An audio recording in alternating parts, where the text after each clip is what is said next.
Welcome everybody to this revival press launch of Mary Studer's debut collection of poetry, Real Words.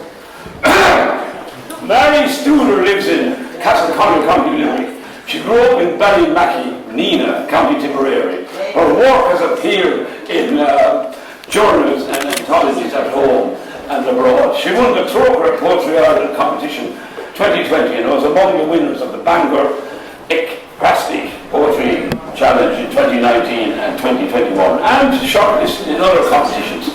She holds a BA in Comparative Literature, History and Sociology from the University of Limerick. Real Words is our debut collection. First off, we will have a word from the poetry editor of Revival Press, Mr. Tommy Collins.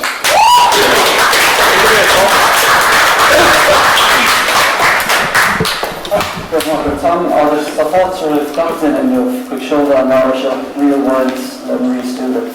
Our Kate Quigg is a clue for the two such a chunk of words published in the Limerick Writers Centre. As Tom said, my name is Tommy Collins, and I'm delighted to be the editor of poetry with Revival Press. On behalf of Revival Press and the Limerick Writers Centre, we are thrilled to welcome you all today to this special event, the launch of Real Words, the fantastic debut collection of poems by Marie Studer. At the Limerick Writers Centre and Revival Press, we are all about supporting writers and building a vibrant literary community, and we couldn't ask for more vibrant than the crowd that's gathered here today. Poetry has always played an important part in the Limerick Writers Centre programme of events. The Centre grew out of the White House Poetry Revival series began by the late Dan Sheehan in 2003. And the Hughes revival in the readings began by poet Desmond O'Grady in 1954, also in the White House Park. Since the Limerick Writers Centre was founded in 2008, we have always kept in touch with those roots. The playwright John Millington Synge said that poetry must have roots among the clay and the soil. We firmly believe that, and both Marie Studer is a prime example of that quote, and of the Centre's support for new and emerging writers. Marie began her journey with us first as a workshop participant, and then attended our peer critique poetry group up to its enforced demise at the start of COVID era. Since then she has developed and honed her craft, and we are delighted to present her published work here today. And this collection is poised to leave a lasting impression on readers with its profound exploration of human experiences, from the simple beauty of recipes and folk traditions to the fierce intensity of love and memory. Catherine Ann Cullen describes Studer as a memory keeper of human experience, which seamlessly connects and resonates with readers.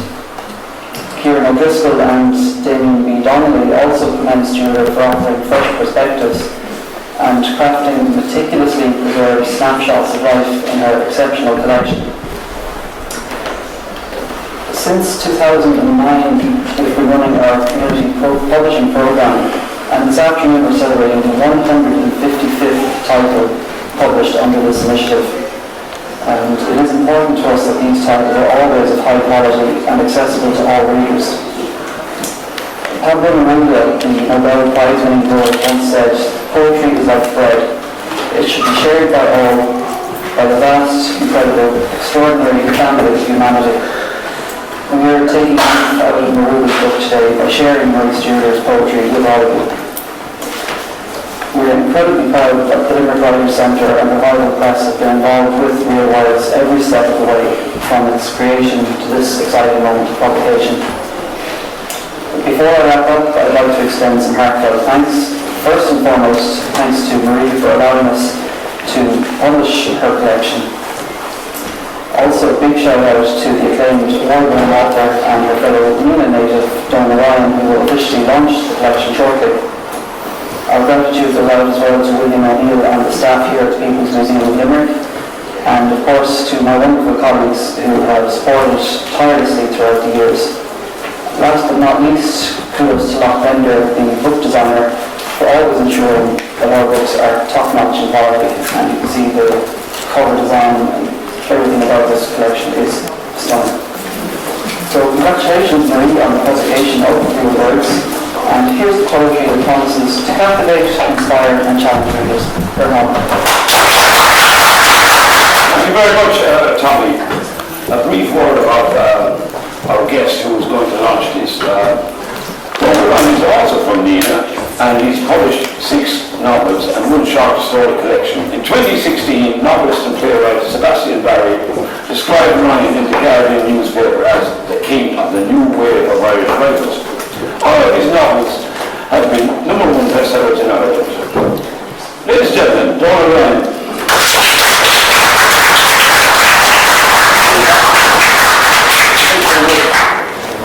Great poet. Testament to the support Marie has, I think, and testament to the quality of this connection. It's not always a comfortable moment when you start to read a collection of poetry when you're not familiar with the person's work. It doesn't always go well, to be honest. And I read this collection with mounting relief and joy and then envy and admiration, because it is just so meticulous and beautiful, and it was such a joy to read it. Marie's collection begins in declaratory-defiant fashion. A warrior mother holds the line between love and greed, the death of all things. She is, she tells us, provider, defender, and memory keeper. Marie moves through the shadows and bright spaces of childhood, evoking the smells and flavours, the sights and sounds of a bucolic past. There is a tone of reverence, a spirit of gratitude in these works, as Marie elevates the quotidian to the eternal, the making of a tart, the husbanding of a sick bonnet. The delivering of coal are described in such elegant, aching terms that these works cease to be poetry and take on instead the restful, soothing atmosphere of the most peaceful of dreams. But a frisson of danger threatens this peace and shatters it as we encounter ill siblings, predatory men, guffawing bullies and brawling teenage boys, all rendered from phrases of such deft economy and easy beauty that each short poem bears reading and rereading aloud for the sheer pleasure of the sounds that Marie's words make. And this is quite selfish now, because I think it's in Marie's speech too, but I hope you read Butcher as well, Marie, because it's just so gorgeous. There's a poem here called Butcher. Listen to how it sounds, and listen for the world of story not told, the massive depth of feeling intimated, suggested so subtly and so wonderfully. Butcher by Marie Studer. I was all business, showing my shiny gold ring. Back turned, he cut flesh on a block, cleaver in sync with the zapping of flies, lures to a neon-grilled light. I wait to ask for 2 digger chops beside trays of kidneys and hearts. He turns in a blood-mottled coat, asks, "What can I get you, man?" I look over my shoulder for a woman in a wool coat, waves escaping her headscarf. No one is there. A skewer stabbed my heart, slays my first name. I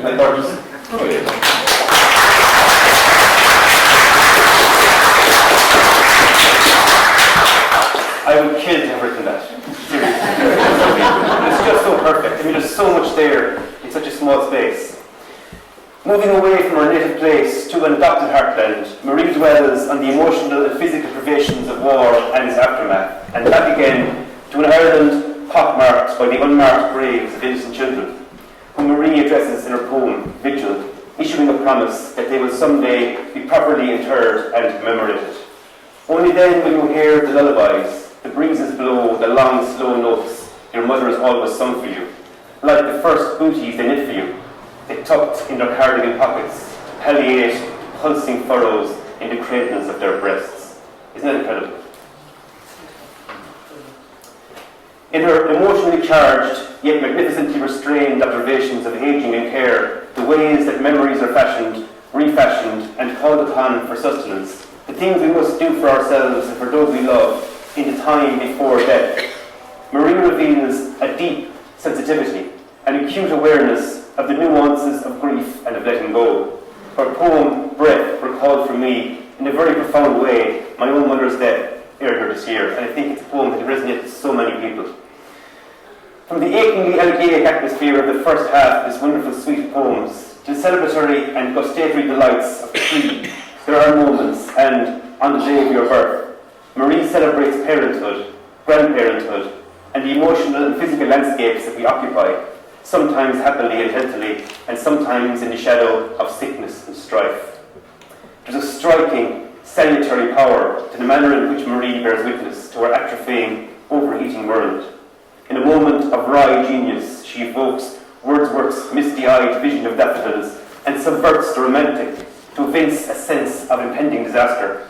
She wakes from a dream of a floating glass sarcophagus of extinct blooms in a climate-controlled museum to the chorus of songbirds and the tick-tock of the doomsday clock. Unbelievable.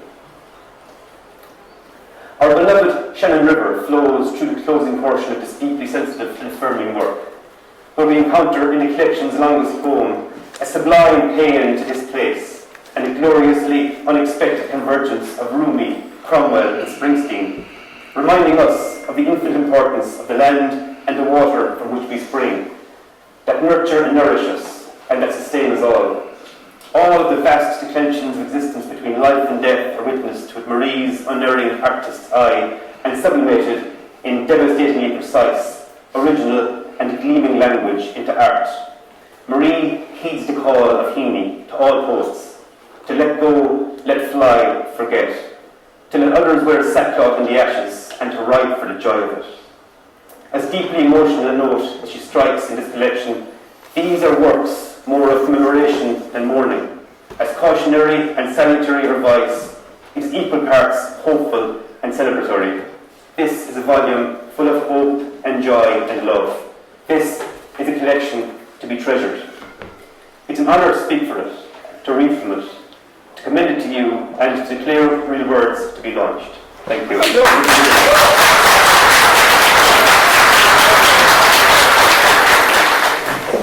Ladies and gentlemen, if the valedictory words of an excellent wordsmith doesn't encourage you to read and embody Mary's work, I may have to reread the Sunday papers again.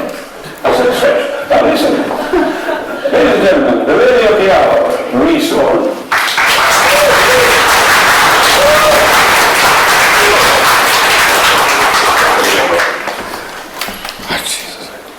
Right.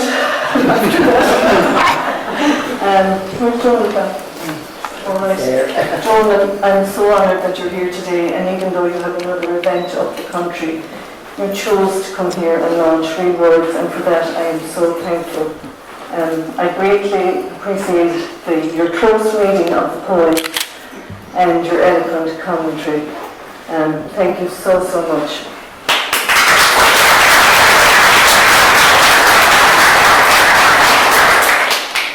To be honest, I find it hard to believe that it's my poems you're talking about.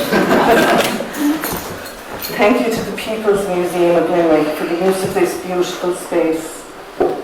Thank you to all at the Limerick Writers Centre and Revival Press, especially Dominic Taylor, Managing Editor, who goes about the business of supporting writers in the most unassuming and encouraging way.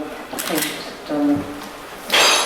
And to Tommy Collins, thank you very much for your kind words, and to Tom O'Downey for your intro as only you can, to Lot Bender for the design of the book, and to Marion for your Trojan work selling the book. Thank you, family, friends, neighbours, book lovers and fellow writers. It's lovely to have you all here to celebrate the launch. Thank you to Kieran O'Driscoll. Kieran was a wonderful mentor to me and a great support in helping me put the collection together.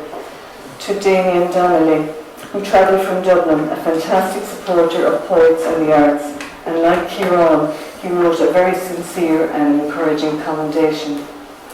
To Catherine Ann Cullen, whose words of endorsement were humbling in their generosity. To my daughter Anne-Marie, who has travelled from Maine, my son David and Cleena, and of course 2 of our 5 grandchildren, Reuben and Arlo from Ennis. Most of all, thank you to my husband Mark, who has always encouraged my writing, be it with cups of tea, chocolate and positive criticism. And he's now taking his new role as PRO for this book very, very seriously.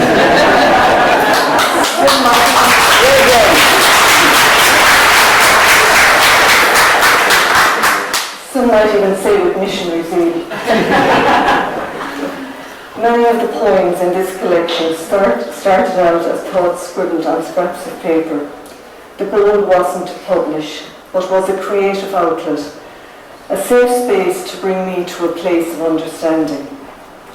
Possibility that my words might be published became a reality after I enrolled on a creative writing course at Limerick Writers Centre facilitated by Noel Carey in 2018. I would also like to acknowledge the opportunities to read my work again by the Limerick Writers Centre at the open mic of the main literary galleries, and April is Poetry Month in Limerick. The Not the Time to Be Silent weekly Zoom event set up by Siobhan Potter during COVID, the forerunner to the still very popular weekly Lime Square Poets organised by Doris Cypher and Lauren O'Donovan, and the recently regrouped White House Poets. So to the book. The cover is a stretch of water of the Shannon in Castleton in the World's End, and it's a place that I go to a lot for inspiration. And before I read some of my poems, I would like to read the epigraph by American poet Emily Dickinson, which captures for me what it is to stand before you here today and give voice to my new words. A word is dead when it is said, some say. I say it just begins to live that day.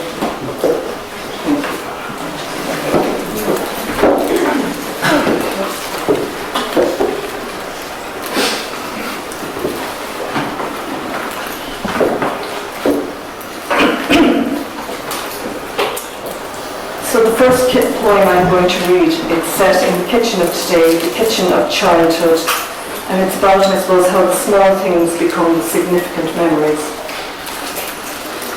Safekeeping. I wrote fluff in the pocket of your red floral apron. Remember, you say, instinct will serve you well, setting a colander of apples on the table. I sift saucers of flour into your Delft bowl, sugar and chunk of butter. Coats the mix to a pliant ball with hands of raised veins like yours. Always make 2 or more. When they smell it, they want it straight away. But it's better on the second day, you'd say, riddling the red pit in the range. Over and back with the rolling pin, my wrists strive for your deft touch. My heart your no-nonsense repartee, as I line pirates' plates with pastry. Slivers of bramley, sprinkles of sugar, and as you preferred, a pinch of cinnamon and crushed cloves. Its alchemy covered in print with the tines of a fork. The shavings I sculpt into your insignia, 3 veined leaves, always from the centre. Now, I say, sliding the tarts into a digital oven, your voice mine in safekeeping. Memory wafting the sweet spice aroma of our after-dinner tete-a-tete. Your cross legs swinging with each sweet after puff.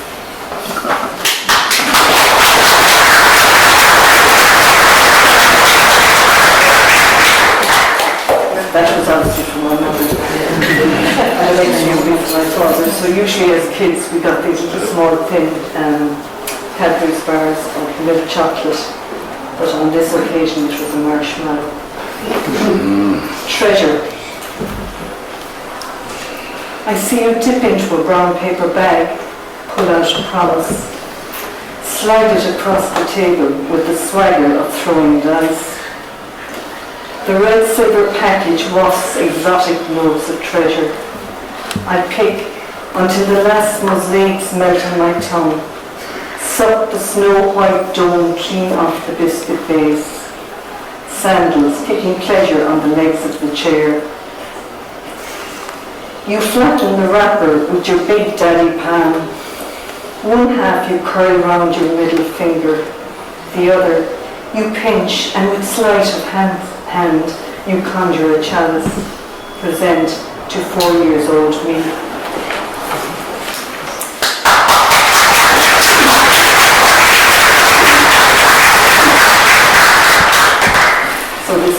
poem, and Donal referred to it about the coalman. So it's set in the world of a child's imagination. Perspective.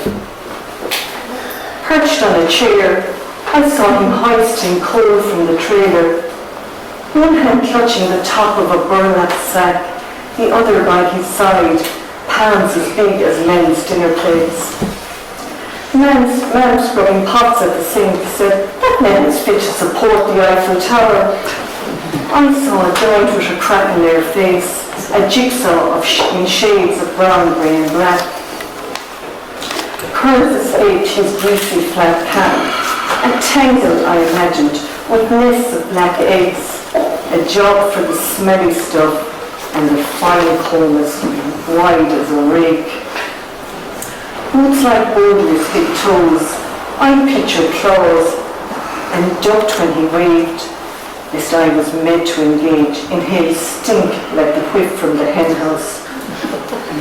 Our family met his on the beach in Clonea. Stripped to his togs, Jim had pinky white skin. Children digging with buckets and spades, heaped mounds of gold sand on his legs.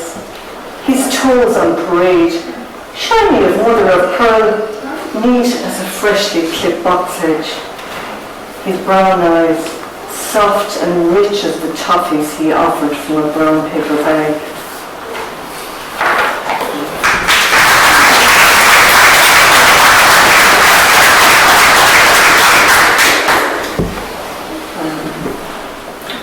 Okay, I wasn't going to read this one. Besides Butcher that Donal read, so we go to Houseplant.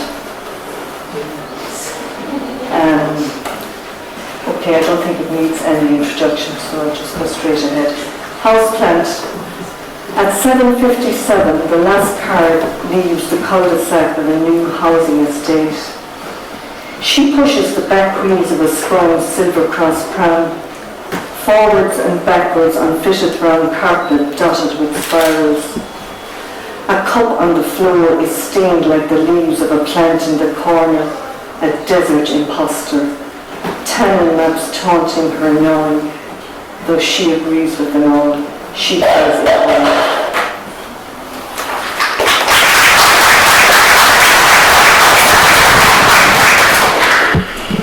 My favourite poem in the book, Donal Ryan. It was my response to the images of the knitted booties and socks close to the site of the mother and baby home in Tuam.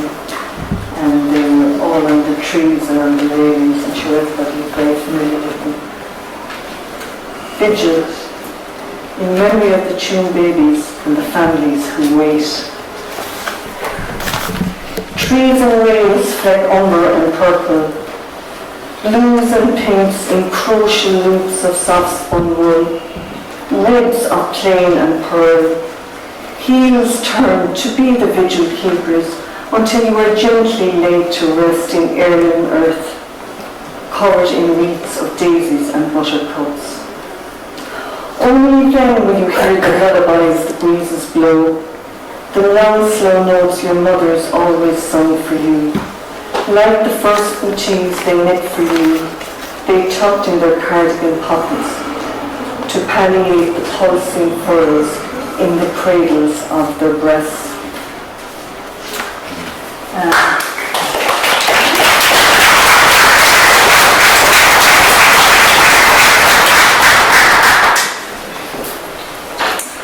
This next poem is about the struggle to find the right words, maybe in a difficult situation. We sometimes fill the spaces with empty words versus just being there, just turning up. Sometimes that's just enough. And it's the title poem in the collection, Real Words. Real Words. He sits at an acute angle on the edge of the chair, hands above his knees as if it's all happening under the linoleum. Purple patches march on his once sinewy arms, each breath vying with the pendulum out of sync with new time, old time, this time. I stack Delph on the drainer, talk of weather, neighbours, what the politicals are doing to his occasional suds swirl in the sink, while real words are sucked down the drain.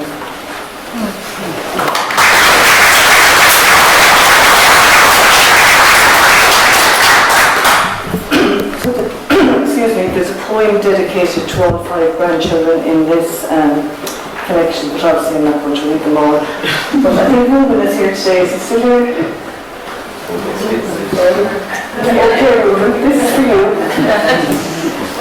So it's all about innocence and parroting words they hear. And in this case, it's parroting the words of his opa, who have been marked. So.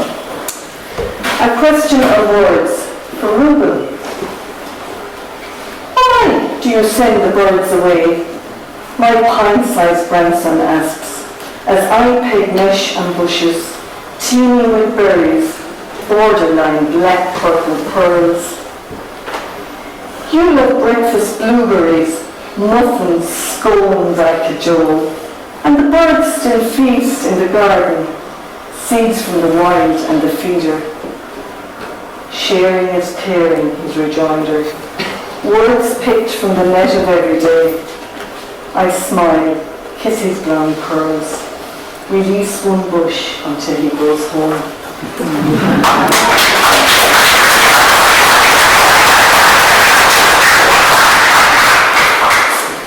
So this next poem looks back at the time when it was not so easy to get personal information, or maybe it was. But the whole www world has been turned upside down with data protection. So this is my look at data protection. He stretched his legs under the hospitality of her kitchen table, listed the locals recently deceased, those who reached old age, those taken young. She offered currant cake. His hand reached for a slice, and he asked in the flesh, what age would you be now, Noni? She returned the plate to ellipses equalized and oilcloth. Smiling benignly, she inquired, what age would you think I am? He subtracted generously from the score. Near enough, she said. No hacker would ever crack my mother's personal information or ransom her ware.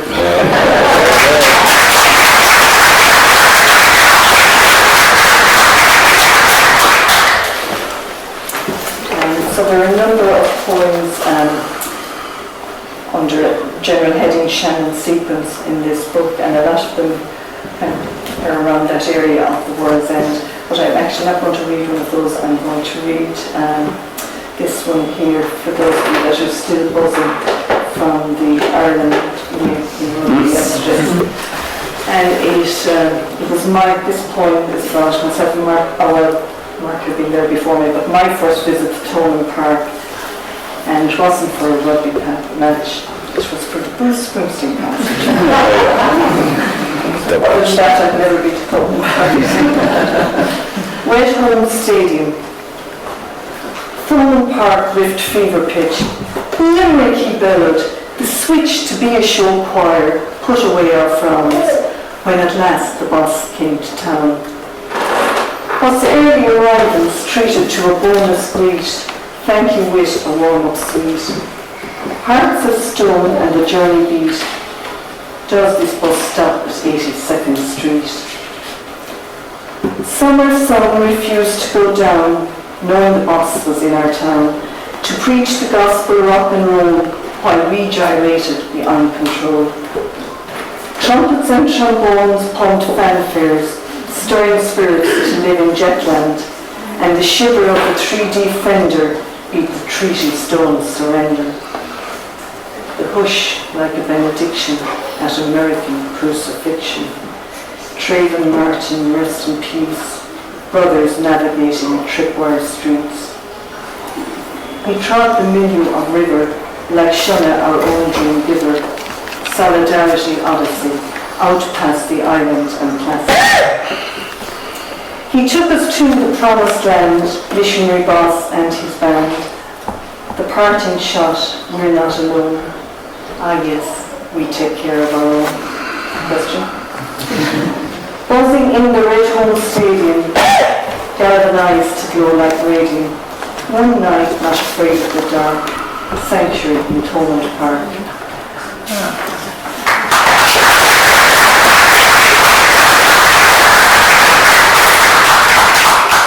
Okay, so the opening and closing poems in this collection zoning on those, say, living from the consequences of war, famine, hunger, and justice. So I won't read both, I'll just read the last one. It's called The Vernacular, and it's set in Ireland and made this year. The Vernacular. He wakes from the same dream, snow falling as ashes, in streets gasping for air. Men pushing him to sea on a swell of pretenses, swallowing the lives of children, women, men. Hope flickers on the cross-country shuttle. Hills are beacons of firs. Towns flash multiculture, though bunting billows county colours. Dawn glares intent on his 3-foot bed as big-throated tractors rev the vernacular with walls of hay bales. And some of us conveniently forget that our ancestors fled. Their escape made easier by skin that slid into the status quo to share the privilege of the dream.